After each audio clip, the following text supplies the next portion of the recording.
सपना कैसे देख ले लू हमारा छोड़े के। सपना कैसे देख ले लू हमारा छोड़े के। कहाँ से हुनर लैलू दिलवा तोड़े के। कहाँ से हुनर लैलू दिलवा तोड़े के। कहरा से सिखलू सोना मुहवा मोड़े के। कहाँ से हुनर लैलू दिलवा तोड़े के।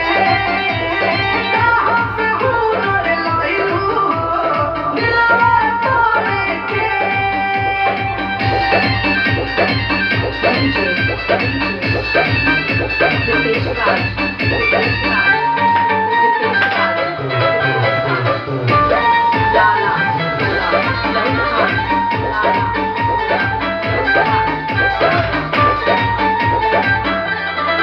हम तो सोचानी ये जान तू न दान बाड़ू हो। धोखा का हो लहे से आन जान बाड़ू हो। हम तो सोचानी ये जान तू न दान बाड़ू हो। धोखा का हो लहे से आन जान बाड़ू हो। के कर चेहरा दिखलू आज भोरे भोरे के। कहाँ से हुनर लैलू दिलवा तोड़े के। कहाँ से हुनर लैलू दिलवा तोड़े के।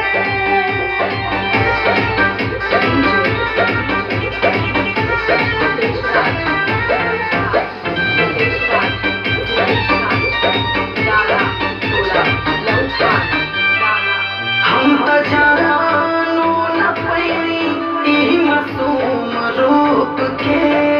तीर मारत रहू दिलवा छुप छुप के। हम तो जानो न पैनी ई मासूम रूप के। तीर मारत रहू दिलवा छुप छुप के।